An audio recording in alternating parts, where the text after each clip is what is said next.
आज मु आपनମାନଙ୍କ सहित शेयर करी चटपटा पापड़ी चाट रेसिपी। नॉर्मली तो पापड़ी चाट आम मार्केट किणिकी खाई था, किंतु आपन एटा को हाइजेनिक वे रे घरे ही बहुत ही टेस्टी पापड़ी चाट बनै पारिबे।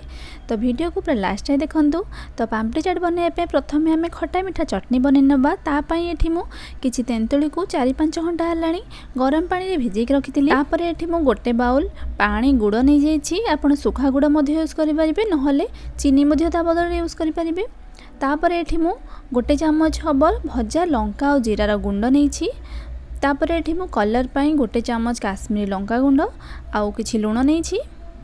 एबे ही तेंतुली को हाथ रे चकटी की एथिरे जो मंजी आ खदड़ा अंश अछि सेटा को अलगा करनबा।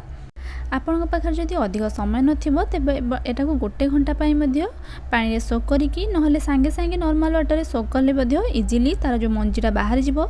तो एठी हमर तेंतुली रस रेडी हे जाइछि। एबे एटा को गैस ऑन करी गोटे पैन बसैकी सेटा को ट्रांसफर करनबा। तेंतुली रस को कढ़ाई रे ट्रांसफर करला परे एटा मते टिकेटा बहलिया लागुची। आ एटा फुटीला परे बहुत आगु को बहलिया हेजिवो। तेनु करी मैं एठी आउ टिके एथरे पानी ऐड कर दोची।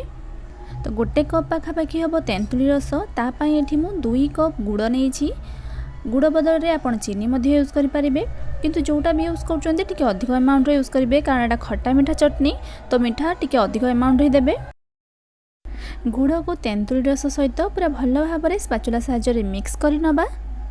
भल भाव में एटा मिक्स हो गला परे मीडियम फ्लेम रे एटा को 4 ରୁ 5 मिनट पर्यंत फुटिबा ପାଇଁ छाड़ी दबा। एबे एथिरे रखिथिबा सब सामग्री को ऐड कर नबा। प्रथमे मु एठी लूण ऐड करूछि, तापरे काश्मीरी लंका गुंड। जदि काश्मीरी लंका गुंड नाही ताले आपण ता बदल रे नॉर्मल लंका गुंड मध्ये ऐड करि परिबे। तापरे सबुठ इम्पोर्टेंट भजा लंका और जीरार गुंड एठी ऐड करछि। एटा बहुत बढ़िया टेस्ट आस्ता एटा ऐड करले। आपण एटा को निश्चित भाव देबे। आपण एठी चाहिए ब्लैक सॉल्ट मध्ये ऐड करि परिबे। तो ये कंसिस्टेंसी पूरा परफेक्ट अच्छी, कारण ठंडा है पर एटा आहुरी बहलिया हो। तो ये मुझे गैस फ्लेम को ऑफ करदेवी। ता पूर्व मुझे टेस्ट करी टिके लुण कम लगे, तो मुझे लुण ऐड करी मुझे गैस फ्लेम को ऑफ कर दूची। तो खट्टा मीठा चटनी आम रेडी हो जाइए। एबे आम एटा को साइड करबा आ नेक्स्ट प्रोसेस को जिबा।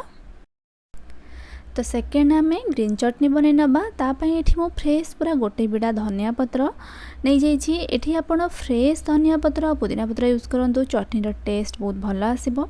जेतिकी धनिया पत्र नहीं तार अधारू टिके कम हबो पुदीना पत्र, फाळे लेंबू और किछि लुण नहीं। तो गोटे ब्लेंडिंग जार रे धनिया पत्र को चॉप करिकी ऐड कर नहीं। तापर पुदीना पत्र देकी लेंबू लंका और लुण। लंका मैं आपको देखिए भूली जाइए, किंतु 2टा कंचा लंका नहीं। आप टेस्ट हिसाब से लंका को कम कि बेसी करके नेबे। सबू जिनस को ब्लेंडिंग जार रे देकी अल्प किसी पानी देकी सेटा को पूरा भल भाव ब्लेंड करनबा। तो आमर ग्रीन चटनी रेडी हो जाइए। तो एटा को मु गोटे छोट बाउल को बाहर कर नहीं। तो ग्रीन चटनी आम रेडी हो जाइए। एटा को साइड करके एबे आम मीठा दही बनैबा। तो ये मु घरे ही जो दही था सेटा को यूज करछि। आपण चाहिए मार्केट दही मध्ये यूज करि परिबे। तापर सेतरे मु गोटे चम्मच चीनी आ अल्प किछि लुण देकी सेटा को मिक्स कर नउछि। तो हमार मीठा दही एठी रेडी हो जाइछि। देखिथिबे मार्केट रो जहाँ भी चाट आइटम खाती सेतरे मीठा दही पड़ी थाए, तो बहुत टेस्ट लगे। तो एटा को निश्चित भाव ऐड करंतु। तापर आमे मेन आमर सबुठ इम्पोर्टेंट पापड़ी चाट रो जोटा आमर आलूर स्टफिंग सेटा को रेडी करनबा। तो एठी मु 3-4टा सिझा आलू को चकटिकी सेतरे किछि लुण दे देइछि। लुण देकी भल भाव मिक्स करनेला परे आमर सब जिनस रेडी हो जाइए पापड़ी चाट बनवाई। आम जो खट्टा मीठा चटनी बनई सेटा भी ठंडा हो जाइए कम्प्लीटली। सेटा को मुझे गोटे बाउल को ट्रांसफर कर नउछि। यही खट्टा मीठा चटनी को आप चाहिए फ्रिज रे पूरा गोटे मंथ जाए स्टोर कर रखिपारे। आ जितेबाला भी कौन चाट आइटम बनाऊँ से यूज करेंगे। तो पापड़ी चाट बनवाई देखो एमतीका गोटे पैकेट पापड़ी को मार्केट आनी थी। आप इजिली एटा को मार्केट पाइपर, ना घरे चाहिए बनई पारे। सबू पापड़ी उपरे जो सिझा आलू को चकड़ी रखी सेटा को पूरा भल भाव में स्प्रेड करनेला ब्लैक सॉल्ट को मुझे भल भाव में पूरा स्प्रिंकल कर नउछि। तापर जो मीठा दही बनई रखी पूरा सफिसीएंट अमाउंट ये दबा, कारण आप देखिथे मार्केट रे से बहुत अमाउंट मीठा दही यूज करती, जहाद्वारा बहुत टेस्ट लगी थाए। तापर ग्रीन चटनी ऐड करनेला परे एठी मु पूरा भरिकी 4-5 चम्मच खट्टा मीठा चटनी ऐड करुँची, कारण खट्टा मीठा चटनी मते बहुत पसंद। आपन को जतिके पसंद से हिसाब रे ऐड करिकी तापर भजा लंका और जीरा गुंड निश्चित भाव में ऐड करंतु। एटा तो चाट टेस्ट को बहुत बढ़ाई दे थाए।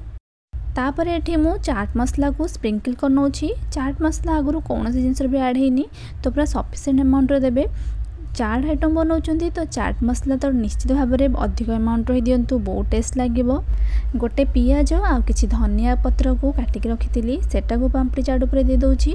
तापर पूरा पतला सेव बा जोटा को लाइलन सेव कुआ जाए सेटा को ऐड करनला परे सुंदर देखा जाए पे मु एठी किछि भजा बादाम ऐड करूछि। जदि आपनको पसंद नाही ताले आपण एटा को स्किप कर देबे।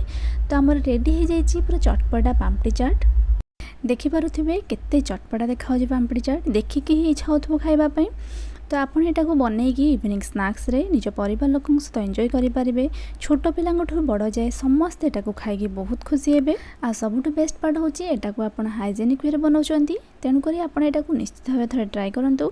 वीडियो जदि भल लागिथिबो तारे लाइक करंतु, निज फ्रेंड्स मनक सहित शेयर करंतु।